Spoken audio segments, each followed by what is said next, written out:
Hello, I am Emily Leggett. I'm the teen librarian at the Tewksbury Public Library. So what that means is I make sure teens in grades 6 through 12, with the help of my department, have what they need.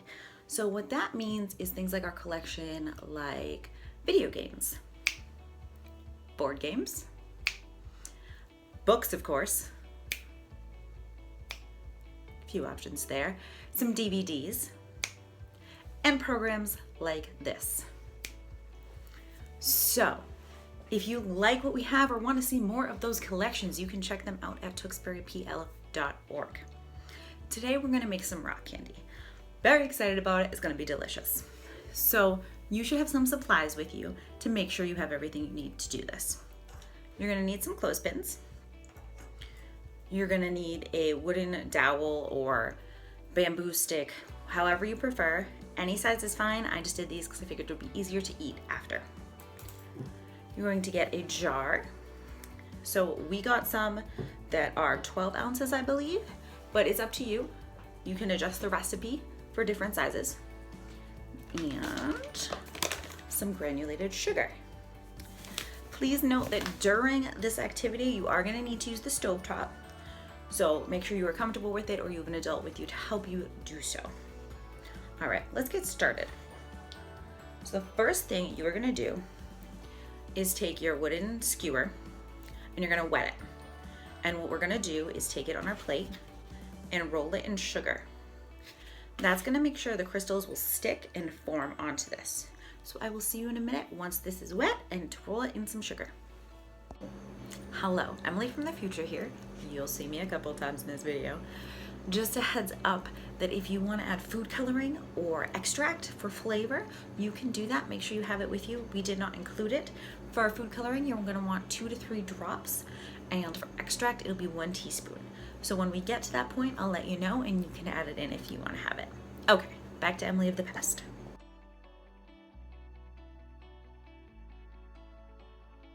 So a helpful tip, maybe before or after you decide to wet your skewer, it's up to you. You can soak the whole thing if you want. But these are going to sit in the jar about 1 inch from the bottom, so this whole thing won't get wet. So you want to have a little part that you can hold on to. So I just took some sugar. Doesn't really matter how much. Maybe you'll be able to see it. The camera doesn't like it. There we go. So I just took some sugar. So there's enough on the plate so I can put this down and roll it. And you want to make sure this whole thing gets covered. So if it's not fully getting covered, you could pick up some sugar like this and sprinkle it on, just to make sure that there is space to stick. And you can do as many of these as you would like.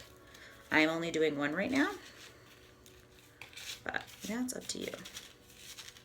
Okay, next is we'll boil our water, okay? So, you need a pan, and I will meet you over at the stove. All right, so if you notice, the lighting has changed, therefore we are at the stove. Maybe I can even show you, maybe. Whee! Now that I'm done being silly, you're gonna take 2 cups of water and fill your pan. You are gonna let this come to a boil. It's gonna take a minute. So while you're here, this would be a good time to go check tewksburypl.org and go look at our collections. Or fill out a library to go form and I can pick stuff for you. All right, while you're waiting for your water to boil, you can start getting your sugar ready. So what this means is that we're gonna need in total 6 cups of sugar. You don't have to prep it right now for this boiling water. How it's gonna work is we're gonna take 1 cup of sugar, put it in the boiling water, and stir it until it's completely dissolved. Once it's completely dissolved, we'll add another, completely dissolve it again, and do this in total of 6 times. Okay, so you're gonna have 6 cups of sugar in total. If you want, maybe get a piece of paper next to the stove away from the heat and do a little tally mark or keep a mark on your phone so you know how many you've done. Okay, so let's do that and I'll meet you back here in a minute. Oh, hey, I'm back. Just a helpful tip while you're doing this. You're gonna notice that the more sugar you add, the longer it takes to dissolve. That's okay, that's supposed to happen. So if you're getting a little bored or antsy while you're waiting, make sure you keep stirring, put on some music, have a dance party, make silly faces, do whatever you like to do in the meantime. Okay, so our sugar is done, our sugar water. What you're gonna do is take that pan, remove it from the burner. So put it on a different burner that has not been used, okay? I did find it helpful if you take whatever you're using to mix, like a spoon or something, to go right around the edges of that pan to make sure the sugar didn't stick to the sides. And if you're one of those people who want to add food coloring or extract to make your rock candy a little bit funky, this is the time to do it. After you're done that, you are going to wait 20 to 30 minutes and let this cool. See you then. Okay, so if you're thinking, Emily, why is your hair up? Our syrupy, sugary water, really sticky. So because I have long hair, I put it up to make sure it doesn't touch it in any way, because then my hair will be gross. So if you have long hair, you might want to do that too. If not, that's okay. But while we're waiting for this to continue to cool, I do want to tell you how we're going to connect our jar and our stick. Because what's important about this is this needs to be in here with about an inch between the bottom and the end of the stick. So it's going to be suspended in here. So how we're going to do that is we're going to take our clothespins. I gave you two if you want to get creative and mess with how you do it. One of the ways I noticed that I could do it best, because these are kind of thin, is so in this piece right here, I go like this. So it sticks in there.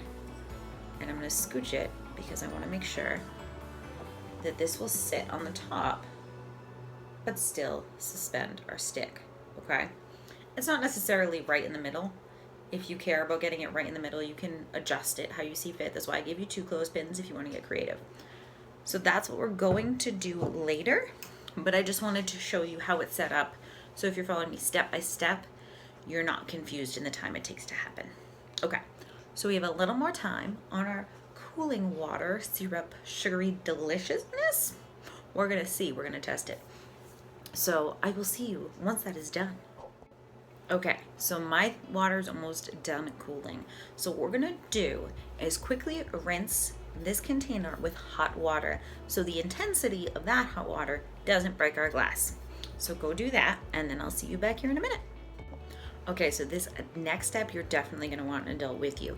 We are going to pour our liquid into our jar. I got a funnel. If you have one, that's great. If not, maybe let the adult do this part because that is very hot still. All right, let's see. Let's put that over here. Hold the funnel. It's also helpful because it's kind of heavy. Okay.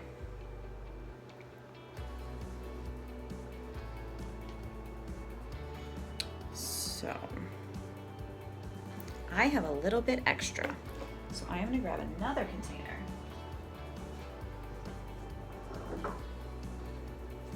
To make some more with.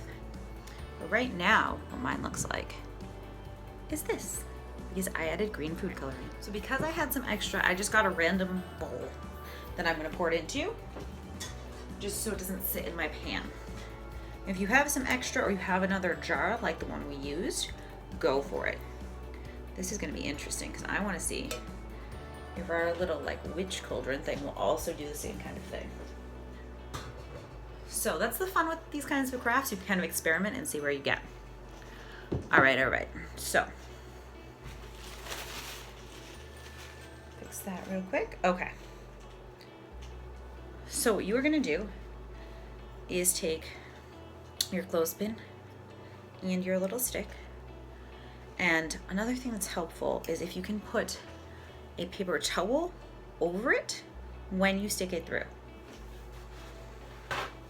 So what I did is I took a paper towel and I just put my finger through a random spot in the middle, put it over the top of my jar, and then put my stick inside. So it looks like what it is going to end up looking like is something like this. And you can adjust that to make it wherever you want it. Not like that. So mine's in the middle. I'm going to put it down. Okay, so where you're going to want to leave your creation is somewhere that's cool, that's away from harsh lights and that it can be completely undisturbed. You should start to see crystals forming between 2 and 4 hours in.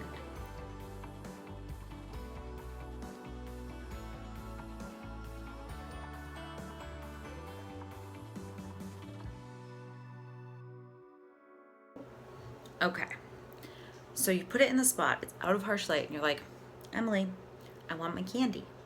I feel that, but we gotta let the crystals grow. So you get to choose how big you want the crystals to be and how big you want your rock candy. But make sure you don't leave it too long or crystals will go on the side of the jar as well. There will be a layer of crystal between the top and your candy, so you can just break that before you take the candy out. Once it's your desired size and you remove it, then you need to let it dry for 1 to 2 hours in a similar kind of jar that it was in. Then you are good to eat and enjoy. This is something you can do in batches. You can make how much as you want. You could put multiple sticks in, but you don't want to put multiple sticks in at the same time because then it'll be limited in how big they can grow. If you only want smaller ones, that should be okay. Thank you so much for joining me. I appreciate it. I hope you had a great time. I hope you enjoy your rock candy once it's ready. Take some pictures, show it to us, either email or post on Instagram or Facebook. We would love to see your creations.